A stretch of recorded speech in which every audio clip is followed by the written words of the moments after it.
Hello and welcome to our today's session of Mobile Application Development MAD MAT.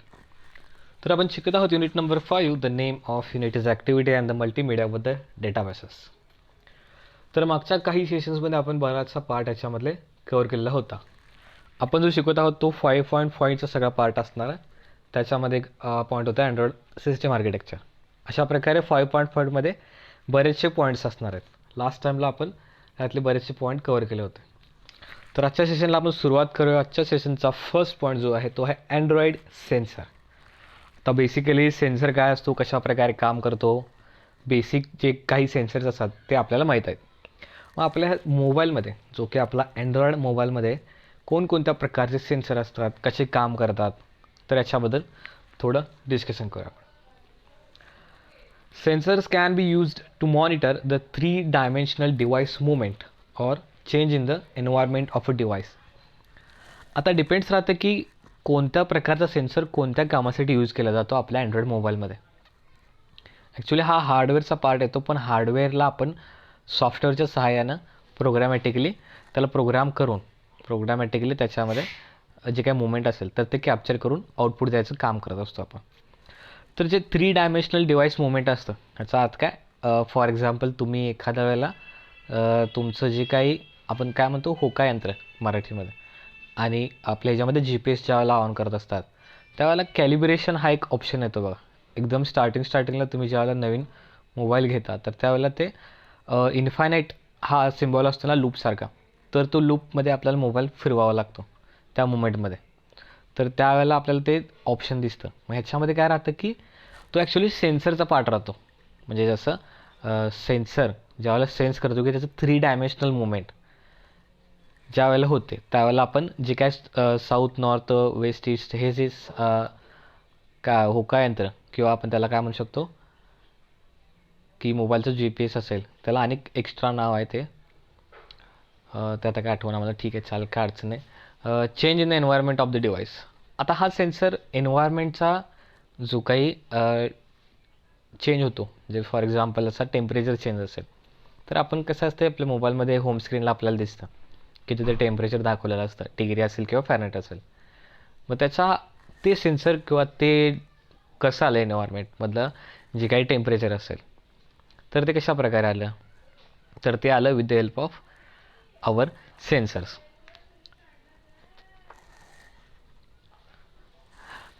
Android provides a sensor API, sensor application programming interface to work with different types of sensors. तर for example कसं राहतं आहे की 3 dimensional मुवमेंटमध्ये आपण कसं होतं काही अगोदर होता ज्यावेळेला मोटो मोबाईल होता, मोटो G, त्याच्यामध्ये कसं होतं की मोबाईल शेक केल्यानंतर त्याचं टॉर्च ऑन होत होता, फ्लॅश लाईट. तर ते कशात येतं 3 डायमेन्शनल मुवमेंटमध्ये येतं.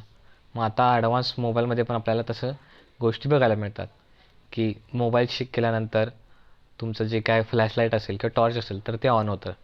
अशा प्रकारे भरपूर टाईपचे सेन्सर असतात. म्हणजे एखादा फोन कॉल आपला चालू असेल आणि तो जवळपास आपण कानावरती होल्ड केला तर ॲटोमॅटिकली आपली जे काही डिस्प्लेची लाईट होते ती ऑफ होते. मग अशा प्रकारचे सेन्सर मल्टिपल सेन्सर आपल्या मोबाईलमध्ये असतात. तर सेन्सर बऱ्यापैकी कसं काम करतं तर ते 3 ॲक्सिसमध्ये म्हणजेच ॲक्च्युली 3 डायमेन्शनल मुवमेंट जी असते ती कॅप्चर करू शकतो आपला सेन्सर. मग वरती जी मुवमेंट असते त्याला आपण वाय सेन्सर म्हणतो, ह्या साईडची असते त्याला आपण एक्स म्हणतो, आणि या साईडची असते त्याला झेड म्हणतो. तर आता जे काही सेन्सरचे टाईप्स असतील तर ते कोणते असतील. सगळ्यात पहिला असणार आहे मोशन सेन्सर. आता मोशन सेन्सर नावामध्येच कळतं की एखादी जर मोशन असेल तर ती कॅप्चर करून त्याचं जे काय आउटपुट असेल ते सेन्सरच्या प्रकारे प्रोग्राममध्ये तर ते डिस्प्ले करायचं काम करतं. Here these are used to measure acceleration forces and the rotational forces along with 3 axes. आता ह्याचं बेस्ट एक्झाम्पल मगाशी मी सांगितलं की आपलं जे काही होका यंत्र असतं मोबाईलमध्ये, जसं की आपण ह्याला वापरतो ट्रॅव्हलिंगमध्ये वगैरे वापरत असतो, कंपास म्हणायचं त्याला, हां लक्षात आलं, त्याला आपण कंपस म्हणतो, कंपस. ठीक आहे, ते कॅलिब्रेशन करताना म्हणजे स्टार्टिंगला कंपस कॅलिब्रेशन करताना आपल्याला ते 3 ॲक्सेसमध्ये मुवमेंट करावं लागते. जसं की इन्फायनाईट लूपचं जे सिम्बॉल असतं, जो सिम्बॉल आहे त्या मुवमेंटमध्ये आपल्याला मोबाईलला मुवमेंट करावं लागते. तर ह्याला आपण काय म्हणतो, रोटेशनल फोर्सेस किंवा ॲक्सेलरेशन फोर्सेसमध्ये आपण आपला जो काही डिव्हाइस आहे तो आपण मुवमेंट केलेला आहे. ह्याचा अर्थ काय, त्याची मोशन झालेलं आहे. त्या मोशनवरून आपल्याला म्हणजे त्या मोशनवरून ते कॅलिब्रेशन करून घेतं आणि त्यानुसार ते कंपसचं जे काय फ्लक्च्युएशन असणार आहे, साऊथ दिशा कुठं आहे, नॉर्थ दिशा कुठं आहे, तर ते सांगायचं काम त्या ॲक्युरसी त्याची इन्क्रीज होते. ह्याचा परत एक्झाम्पल म्हटला तर तुम्ही जे मोटोचं मी दिलं, मोटोच्या मोबाईलचं, जसं की मोबाईल शेक केल्यानंतर आपली टॉर्च लाईट फ्लॅशलाईट ऑन होते अशा प्रकारे. नेक्स्ट आहे position sensor. These are use to measure the physical position of a device. तर फिजिकल पोझिशन आपल्या डिव्हाइसची काय असणार आहे, म्हणजे फॉर एक्झाम्पल आपला कॅमेरा असेल तर कॅमेरामध्ये काय असतं, जर तुम्ही प्रोफेशनल मोड ऑन केला तर कसं असतं, त्याच्यामध्ये आपल्याला एक ऑप्शन दिसतो की व्हर्टिकली आपला जर मोबाईल असेल प्रॉपर व्हर्टिकली किंवा प्रॉपर हॉरिझॉन्टली, तर आपल्याला तिथं एक कॅमेरामध्येच आपल्याला तिथं एक सेंटरला बरोबर ग्रीड लाईन टाईप पट्टी दिसते आपल्याला. मग ज्यावेळेला ते व्यवस्थित त्या हॉरिझॉन्टल लेअरला येतं, लाईनला येतं, त्यावेळेला ती लाईनचा आपल्याला कलर चेंज होत असतो. मग हे कशाचं काम असते, हे ॲक्च्युअली मोबाईलची फिजिकल, आता मोबाईलची फिजिकल मुवमेंट काय आहे किंवा मोबाईल कोणत्या पोझिशनला आहे, म्हणजे ॲक्च्युअल प्रॉपर व्हर्टिकल आहे किंवा प्रॉपर हॉरिझॉन्टल आहे. तर ह्याच्यामध्ये कॅमेऱ्यामध्ये पण आपण अशा प्रकारे काम केलेलं आहे. आता एक्सपोर्ट मोड तुम्ही ऑन करून जर त्याच्यामध्ये बघितला तर झिरो लाईन एक दिसते आपल्याला. झिरो लाईनमध्ये तर ते असेल तर त्याला म्हणतो आपण प्रॉपर हॉरिझॉन्टल, आणि त्यावेळेला ती लाईन असेल ती डार्क होते एका कलरमध्ये. तर अशा प्रकारे सेन्सर बऱ्याच ठिकाणी यूज केले जातात. त्यानंतर आहे environmental sensor. These are used to measure the environmental changes such as temperature, humidity.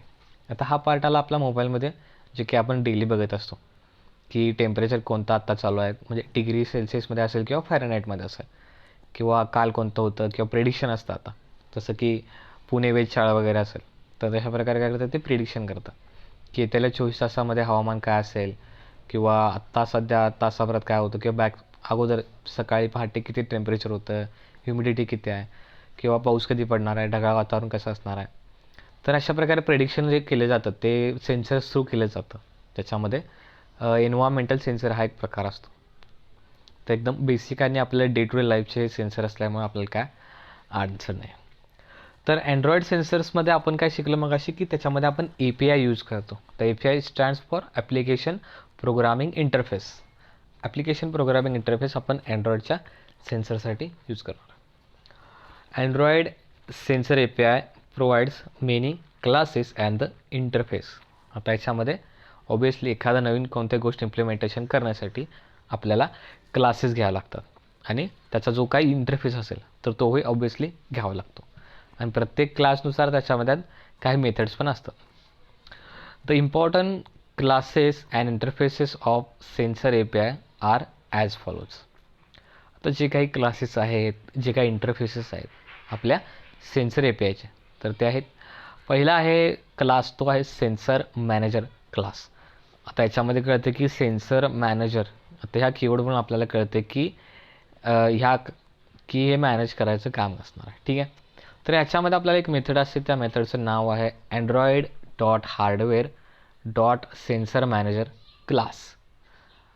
तर हा आपला मेन क्लास असणार आहे, android.hardware.sensorManager क्लास. आणि ह्याच्यामध्ये आपल्याला मेथड्स मिळणार आहेत.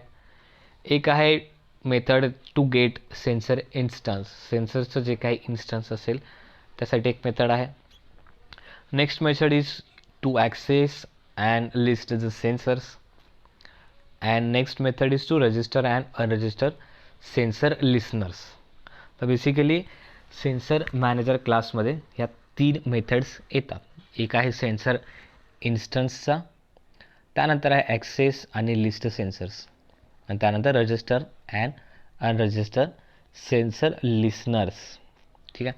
तर अशा प्रकारे ह्या क्लासमध्ये आपल्याला android.hardware.sensor क्लासमध्ये आपल्याला ह्या 3 मेथड जनरली बघायला मिळतात.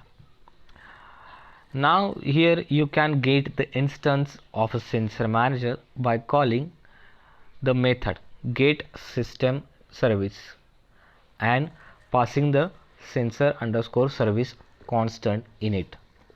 तर आता ज्यावेळेला आपण इन्स्टन्स म्हणजे पहिली जी मेथड आहे ती मेथड यूज करण्यासाठी आपण त्याला कॉल करू शकतो. त्यासाठी आपण यूज करणार आहे गेट सिस्टम सर्व्हिस मेथड. ही सिस्टीम सर्व्हिस मेथड आपण यूज करणार आहे आणि ते जे काय असणार आहे ते आपण पास कोणाला करणार आहे, तर ते सेन्सर अंडरस्कोर सर्व्हिस या कॉन्स्टंटला आपण त्या गोष्टी पास करणार आहे फॉर गेटिंग द इन्स्टन्स. तर त्याचा सिंटॅक्स असा राहतो की सेन्सर मॅनेजर एस एम हा झाला सेन्सर मॅनेजर, हा झाला एस एम.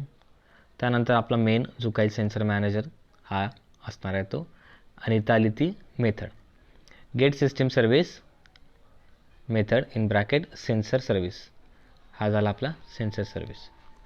तर बेसिकली हा सिंटॅक्स राहतो त्याचा.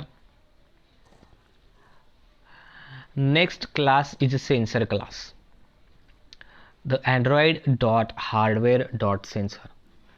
The Android.hardware.sensor class provides methods to get information of the sensor, such as sensor name, sensor type, sensor resolution, and sensor type, etc.